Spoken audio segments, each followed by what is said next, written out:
security in the borders between the two countries, and the activation of border markets in the two countries. طبیعی است که ایران و پاکستان دو کشور همسایه و دوست و دارای روابط عمیق استراتژیک هستند و ما همچنان تأکید هر دوی ما بر این بود که این روابط راهبردی رو باید ادامه بدیم. And it is very normal that Iran and Pakistan are friendly and neighborly countries which are enjoying deep strategic relations, and in our meeting today we emphasized on the continuation of such deep strategic relations. همچنین راجع به موضوع منطقه ما گفتگو کردیم.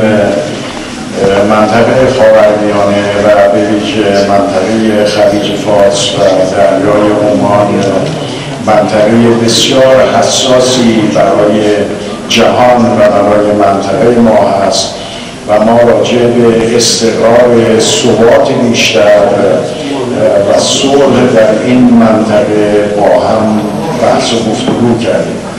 We also discussed and reviewed recent developments related to the Middle East region and particularly to the Persian Gulf and the Sea of Oman, as we believe that Persian Gulf and the Sea of Oman are very critical regions for the world and the whole region, and we also emphasized on the strengthening of stability, more peace and data in the region.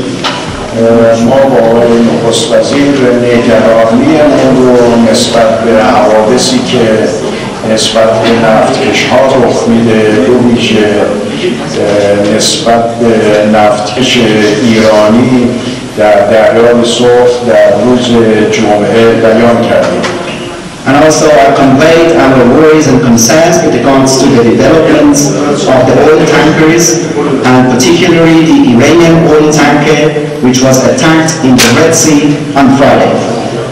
سرنخ‌هایی که در این زمینه در اختیار ما هست برای آقای نخست وزیر بیان کردیم و گفتیم که ما این تحقیقات رو تا رسیدن به نتیجه نهایی و روشن شدن عامل حمله موشکی به کشتیمون ادامه خواهیم داد.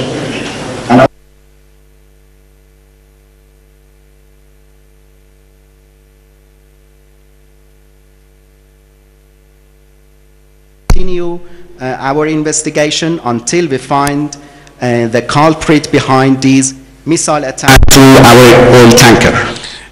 این که کشوری فکر کنه در منطقه میتونه ناامنی ایجاد بکنه و پاسخ دریافت نکنه، این اشتباه محض خواهد بود. That a country thinks that it can create insecurity and instability in our region and do not receive a proper response, it is a wrong approach.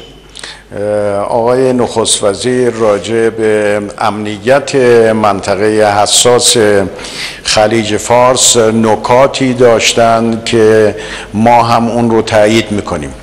And Mr. Prime Minister had some points with regards to the security of the critical Persian Gulf region, and we do agree with His Excellency.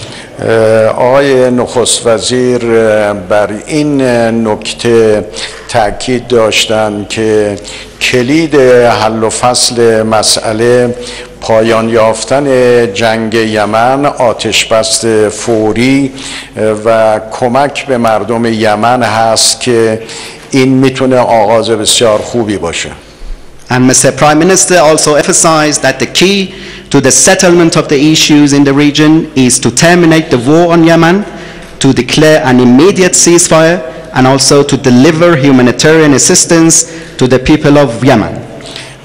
دو کشور بر این نکته تاکید داریم که مسائل منطقه راه حل سیاسی داره و باید از طریق گفتگو بین کشورها مسائلی که وجود داره به حل و فصل نهایی برسه.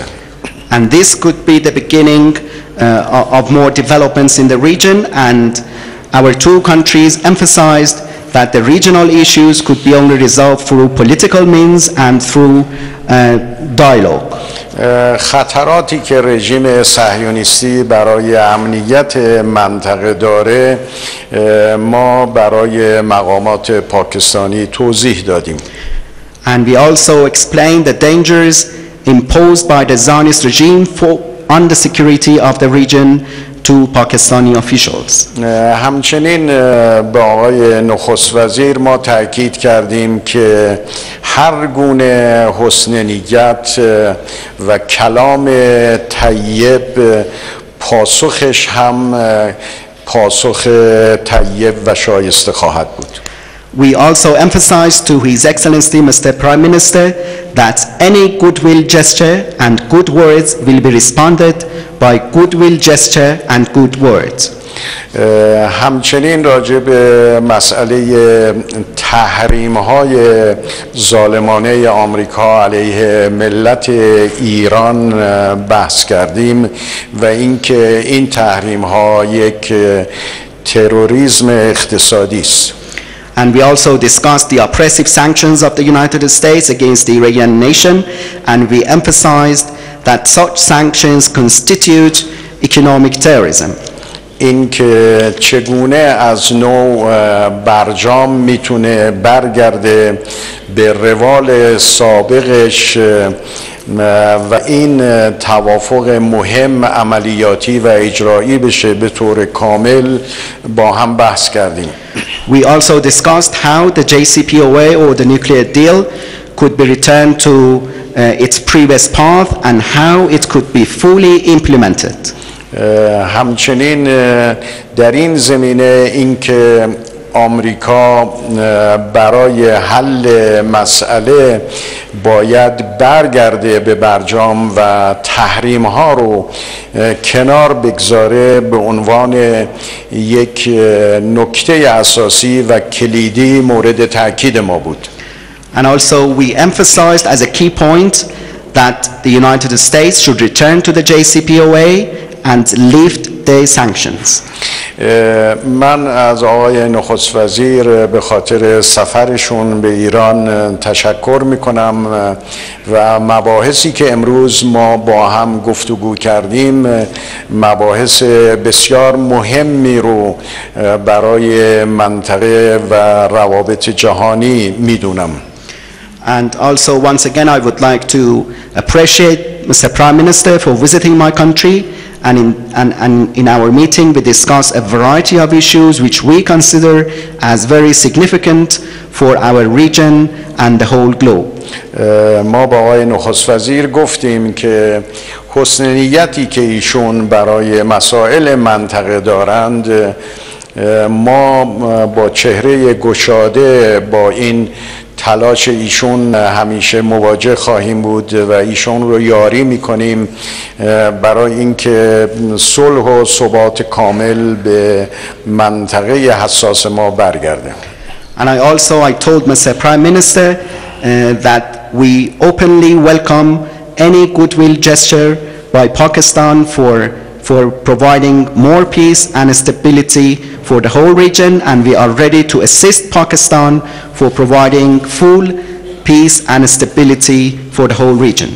یک بار دیگر با آقای نخست وزیر و هیئت همراهشون برای دیدار از تهران تشکر و سپاسگزاری میکنم و امیدوارم این سفر به خیر و منفعت دو کشور و منطقه باشه.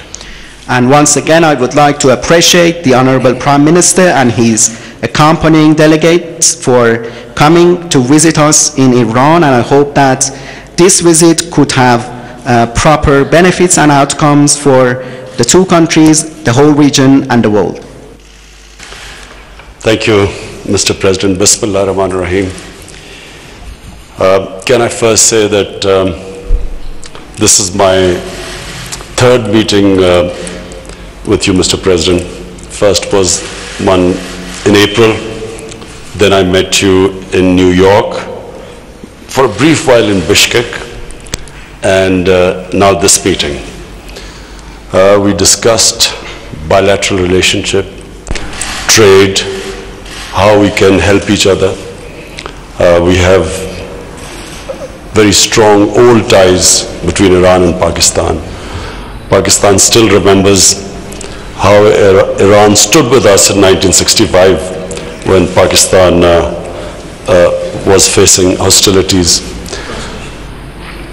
تشکر میکنم جناب آقای رئیس جمهور. در ابتدا مایلم اعلام بکنم که این در واقع سومین جلسه مبسوطی هست که بنده با شما برگزار کردم. اولینش در آوریل 2019 بود، دومیش در نیویورک و یک جلسه کوتاهی هم در بیشکک داشتیم.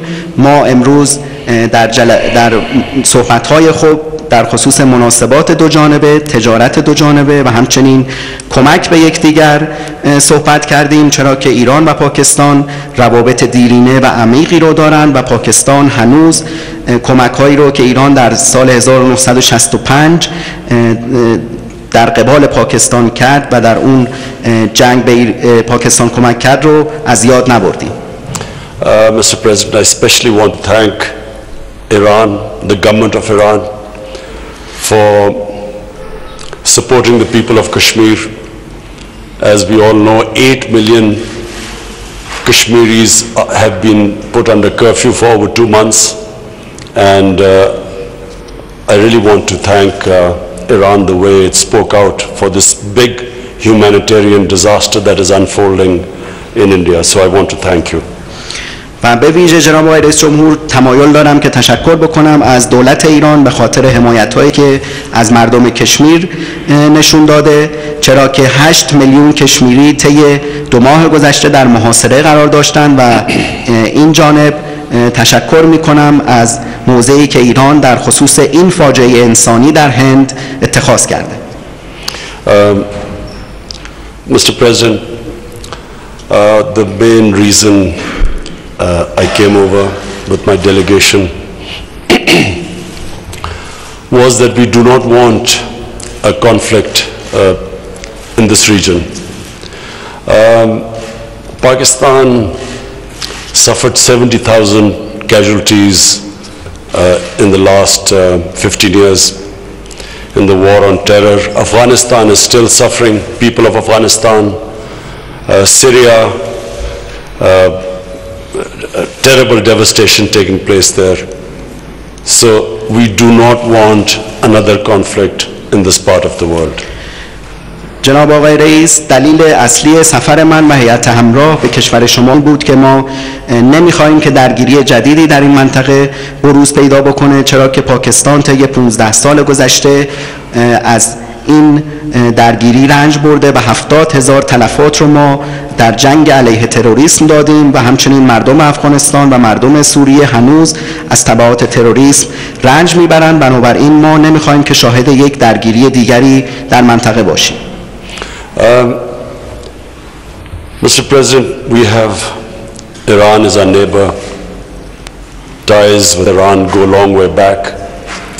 Saudi Arabia has been one of our closest friends. Saudi Arabia has helped us when we have needed, when we have been in need. And so the reason for this trip, that we do not want a conflict between Saudi Arabia and Iran. We recognize that it's a complex issue. We recognize that. But we feel that this can be resolved through dialogue. But what should never happen is a war between Saudi Arabia and Iran, because this will not just affect this whole region. Our 2 brotherly countries will be affected, but this will cause poverty in the world. Oil prices will go up.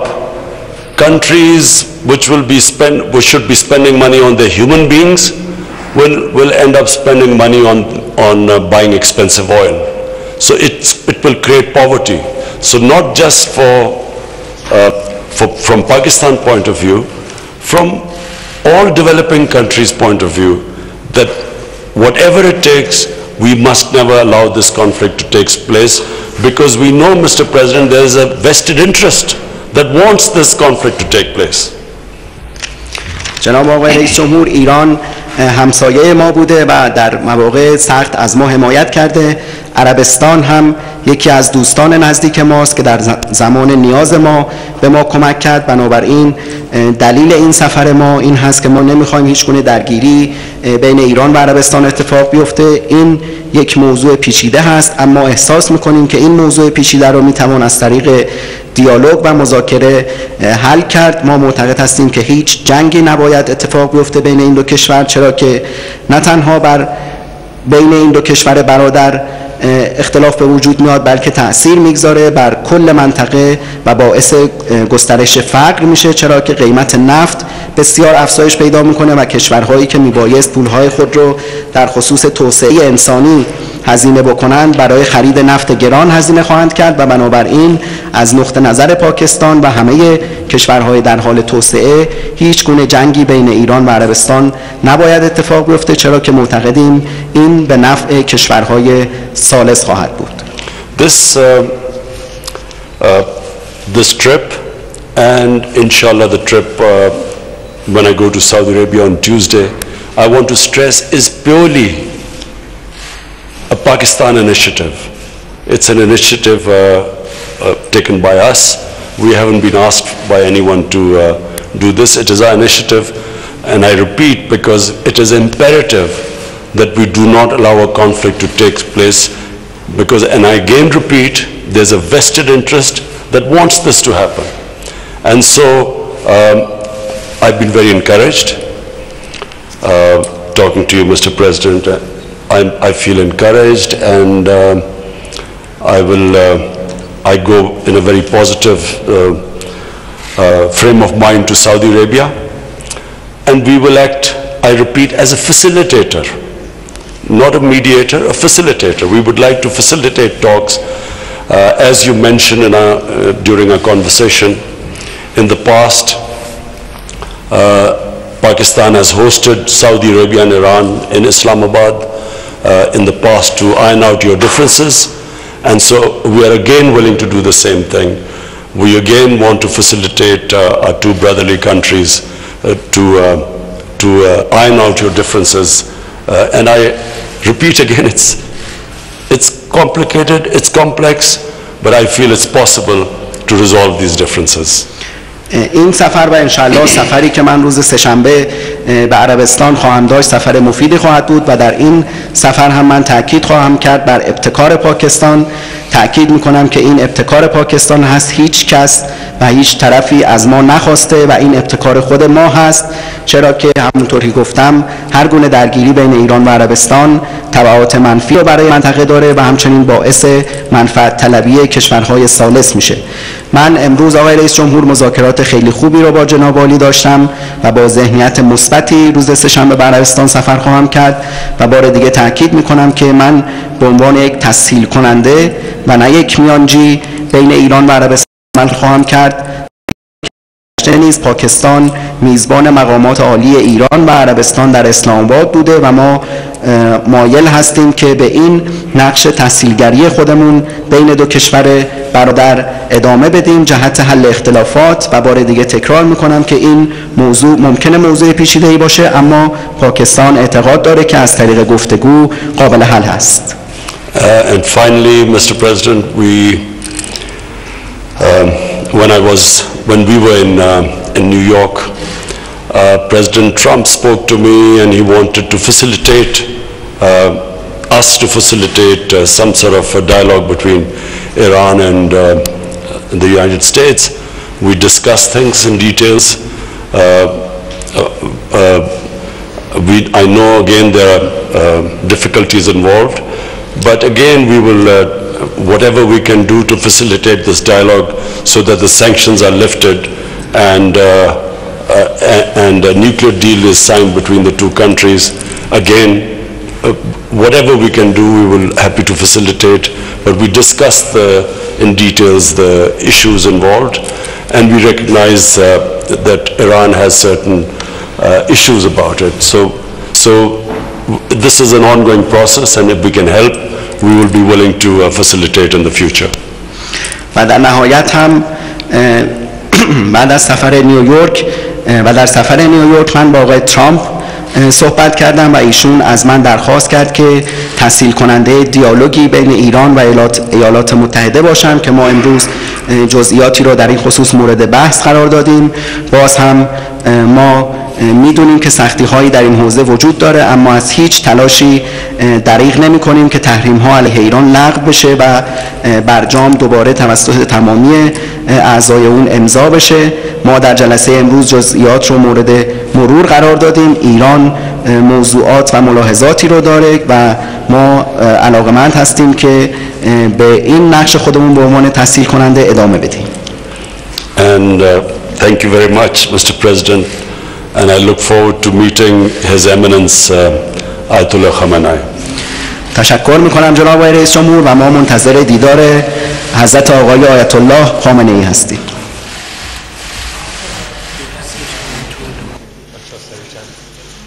वज़ीर-ए-आज़म इमरान खान ईरान के एक रोज़ा दौरे पर है। यहाँ पर उनकी बहुत ही